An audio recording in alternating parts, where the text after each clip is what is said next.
I think it's really 100%. good. Yeah, we're definitely, even if we just have to... Well, Andy, didn't you say, I mean, even if there's no flow, we can still base camp and wade from... Yeah, we could wade or just Merlin's find cabin. places to go. Drive and wade, too. Oh, yeah. You could go fish that one...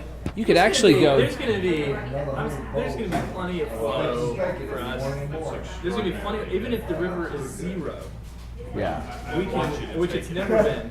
Yeah. We can still kayak it. Because, yeah, because it's still, there's just big lake sections which are going to be full of water. And fish. And then there's going to be rapid sections drag through.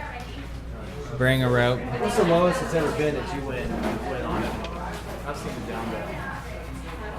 20. And it was still navigable. I mean, the stretches that are, the slow lake sections, they're still just slow lake sections. It's just, you can't run that. A real boy will take a trip to a creek over a trip to a pool any day.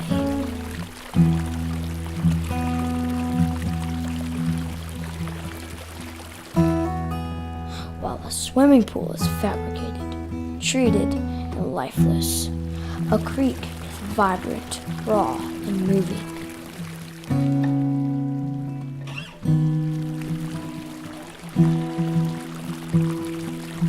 Not only are creeks full of life, but they themselves are living creatures. They are ever-changing as they rise and fall with seasons. They alter their own landscape over time.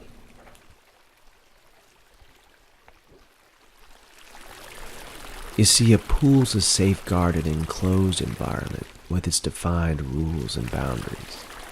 No running, no diving. Creeks have no rules. You see, for a real boy, a creek is a bastion of freedom. Your freedom's only limited by your own courage to seek what lies beyond the next bend. Creeks demand courage and are littered with challenges. The challenge can be a series of small, unsteady rocks that you have to jump from one to another in order to get across.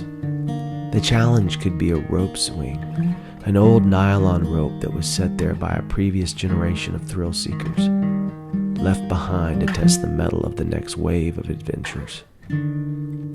Even better than a rope swing is a vine hanging conveniently close to the bank.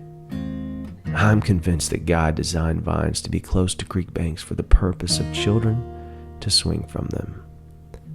Nylon ropes are a relatively new invention, whereas boys and swinging out over the water is an old tradition that must date back to who knows when. And of course, no swing is complete without the additional challenge of a steep, muddy bank to scale for your return. Creeks can be enjoyed by real boys by themselves, but they're really meant for groups. Without a friend, brother, or cousin who could see your accomplishment, or who can you best in one of the many great games that creeks offer. Whether that challenge is who can throw a rock the farthest, skip a rock the most times, who can swing out the farthest on the vine, creeks crown champions. Besides you and your friends, creeks guarantee other companions as well. The permanent residents of creeks are an essential part of the allure. Without fish, frogs, turtles, snakes, a creek's just not complete. These animals complete the experience.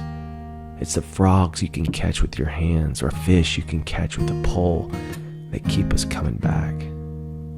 The turtles are friendly bystanders that seem to be enjoying the experience as much as the boys, while the snakes are a reminder that there is danger in the water.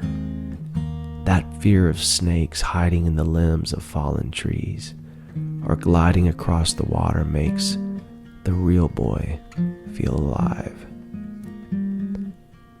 Creeks never seem to start and never seem to end. They're there. They just are there. In your mind, they form in a far-off land from a small seep of water dripping off a moss-covered rock and slowly expand from there. Somewhere, they converge into a creek which leads into an expanse of water which forms an ocean with an infinite horizon. In the mind of a real boy, he could, if he wanted, navigate that creek as far as it would take him. Of course, to navigate that course, he would need a boat. You see, they start out as sticks or anything that floats and are tossed into the current and sent on their journey. Next, a model ship is created and tested, and lessons are learned. Eventually, the boy becomes jealous of the small boat and his small imaginary crew and decides that they need a raft. Without ever reading Huck Finn or Kon-Tiki, a real boy has a sense of what it takes to make a raft. After cobbling together enough scrap wood and flotsam, there eventually arrives the moment of truth where the real boy crawls onto the craft, and enough water is displaced and the real boy becomes a sailor. Creeks create captains. Captains that are sure that if they wanted to, they could follow that creek on their ship and reach the distant ocean. And you see, a real boy is a creek. They start small but grow slowly as they are fed from springs of support. They change with the seasons, are filled with life. They have danger inside of them, but they also provide adventure for others and are willing to support their companions on the journey. They grow into rivers as men as they work their way through the countryside and cities, eventually arriving out into a delta of slowed old age, then finally pouring out their lifeblood into an ocean of eternity with its infinite horizon.